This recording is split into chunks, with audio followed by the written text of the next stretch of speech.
Halo semua, selamat siang. Perkenalkan, nama saya Gabriela Rosmauli dengan NIM 120300103 dari kelas RA Ekologi Laut. Di sini saya akan menjelaskan tentang laporan praktikum saya dan bagaimana saya memahami video kulap praktikum teman-teman saya pada hari Rabu tersebut. Oke, kita lanjut ke materi dan metodenya.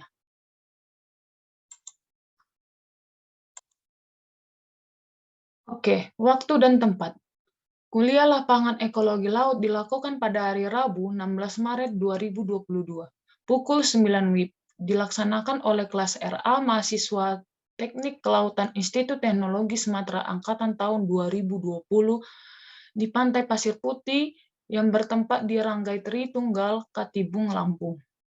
Adapun alat dan bahan yang digunakan pada saat kuliah lapangan atau pada saat praktikum di pantai tersebut, kita dapat pada kualitas air menggunakan turbidimeter. Apa itu turbidimeter? Oke, kita lanjut. Turbidimeter adalah alat yang digunakan untuk mengukur kekeruhan air atau suatu larutan. Pengukuran kekeruhan dilakukan berdasarkan sifat optik akibat dispersi sinar dan dapat dinyatakan sebagai perbandingan sinar yang dipantulkan terhadap sinar yang datang.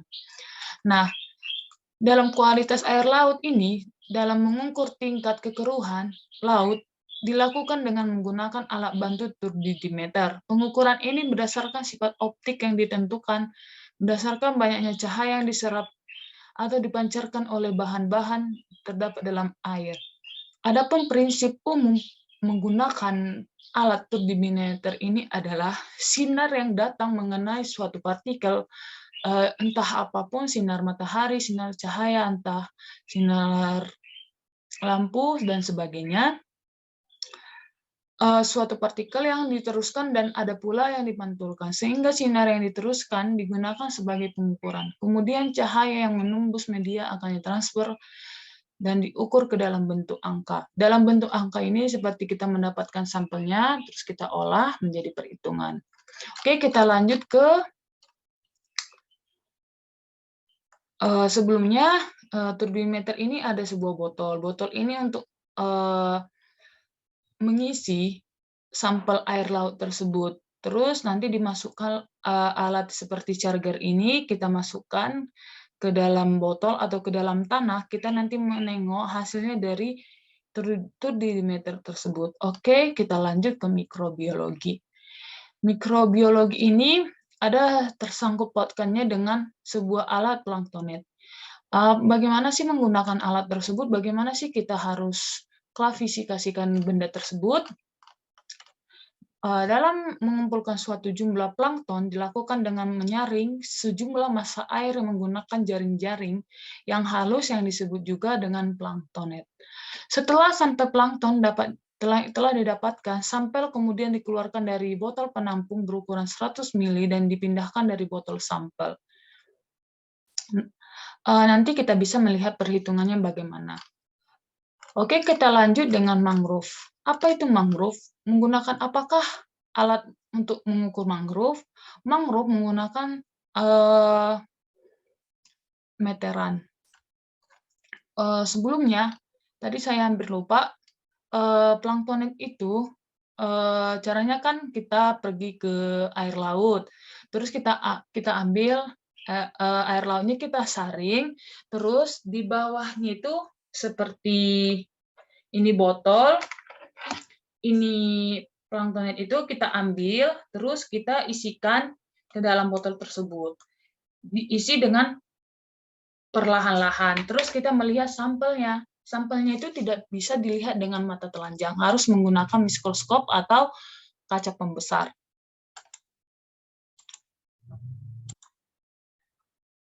Oke, kita lanjut dengan mangrove.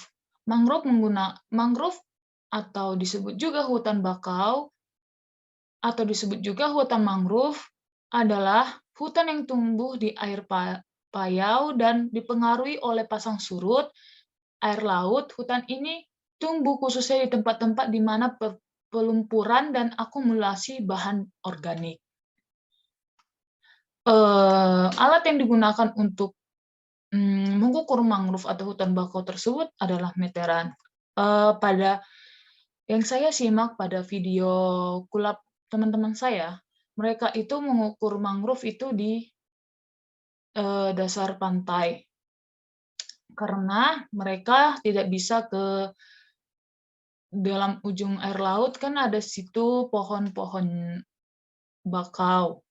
Nah, mereka tidak ada sempat waktu karena kesorean, jadi mereka mengukur di pohon yang ada di dasar laut tersebut atau di pinggiran pantai. Nah, mangrove, untuk mencari kepadatan dari mangrove dilakukan dengan metode-metode atau pemetaan, yaitu dengan menarik garis lurus sepanjang ukuran pantai yang ditentukan. Maksud dari garis lurus sepanjang ukuran pantai tersebut dilakukan dengan meteran. Terus ibaratnya ini pohon, ibaratnya ini meteran. Terus kita ukur tuh, mulai dari dasarnya pantai atau dasar lautnya kita ukur, terus kita mendapatkan hasilnya, kita ukur pohon bakaunya. Nah, terdapat 3 data sampel yang diperlukan dengan metode transect. Yang pertama ada pohon. Apabila diameter dari batang pohon di atas memiliki 4 cm, maka pohon tersebut dapat dikatakan sebagai mangrove. Mangrove bercabang dengan tinggi mangrove di atas 4 cm, maka mangrove tersebut akan dihitung menjadi 2 pohon. Yang diukur, yang didapat mereka 10 meter kali 10 meter. 2 ada anakan mangrove. Anakan mangrove ini bentuknya sangat unik, tapi lebih unik lagi dari semai atau bibit kecil.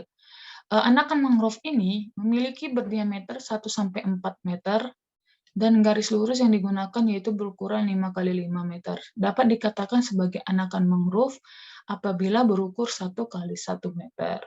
Semai bibit kecil memiliki ukuran dari 1 meter. Oke, kita lanjut. Oke, semai itu tadi, arti kata semai itu benih tumbuh yang atau sudah berkecambahan yang akan ditanam lagi sebagai bibit. Semisalnya hutan bakau. Nah, kita mau menanamnya. Nah, pasti nanti yang kita ambil yang sudah berkecambahan. Nah, terus kita tanam kembali. Dan semai ini memiliki ukuran kurang dari 1 meter. Oke, kita lanjut ke hasil dan pembahasan. Dalam kualitas air laut, berdasarkan sampel yang saya dapat, dari kelompok 1 hingga kelompok 5, saya jumlahkan, saya rata-ratakan, mendapatkan hasil sampel 1, 0,69 ditambah 0,28 ditambah 0,40 ditambah 0,62 ditambah 0,39 dibagi 5, dapat 0,47 NTU. Apa itu NTU? NTU adalah kesatuan dari kekeruhan atau kualitas air laut. 2, sampel kedua sama juga dengan sampel ke-1, memperoleh nilai 0,204. Sampel 3 begitu juga dapat 0,592 NTU. Maka dimasukkan ke tabel, mendapatkan 0,476, 0,204, 0,592. Mikrobiologi, berdasarkan data yang saya telah kumpulkan dari kelompok 1 hingga kelompok 5, didapatkan bahwa jumlah air laut atau dalam satuan mililiter berjumlah sama yang kita dapatkan adalah 100. Sama mereka semua juga mendapatkan hasil 100 juga, jadi saya totalkan mendapatkan 100 mililiter. Lanjut ke mangrove. Adapun data yang telah saya kumpulkan dari kelompok 1 hingga kelompok 5, sama sistem pengerjaannya sama dengan sebelumnya. Jumlah pohon saya mendapatkan 10 tambah 10 tambah 7 tambah 9 tambah 9. 10 ini dalam pengukuran hasil meter yang tadi yang saya jelaskan. Mendapatkan 9. Maka jumlah pohonnya kita masukkan 9, kerapatannya 90.000.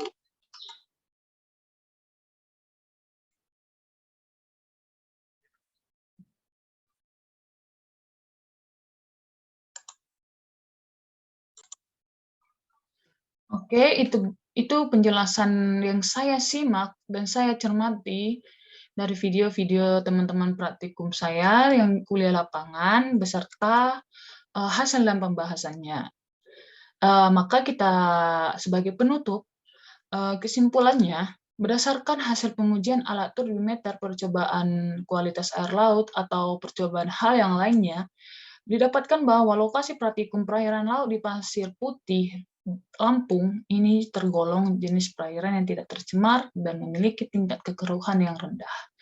Berdasarkan sampel air yang perairan dangkal, didapatkan bahwa jumlah plankton di pantai Pasir Putih tergolong melimpah. Dalam mangrove, berdasarkan hasil pemetaan dan menggunakan metode transek, didapatkan bahwa kerapatan mangrove di lokasi penelitian tergolong jenis rendah, 10% luas area dan transek sebesar 10 kali 10 meter persegi. Saran saya, dalam praktikum ini, sebaiknya dilakukan kalibrasi alat terlebih dahulu sebelum digunakan agar kita memahami dan mendapatkan hasil yang semaksimal pengukuran lebih akurat. Praktikan diharapkan berhati-hati dalam memasukkan sampel air ataupun menggunakan alat-alat yang disediakan tersebut. Lalu yang terakhir, lamanya jam praktikum lebih baik ditambahkan, sehingga selesai praktikum, praktikan dapat benar-benar paham secara detail menggunakan alat dan seharusnya kita bisa terjun ke bagian mengoperasikan seperti memakai software-software yang digunakan. Oke, sekian hasil dari penjelasan saya. Apabila ada kata yang kurang, mohon dimaafkan karena itulah hasil yang bisa saya tangkap, yang bisa saya jelasin dari berbagai sumber seperti teman-teman saya dan video-videonya ketika mereka kulap. Oke, terima kasih dan selamat siang.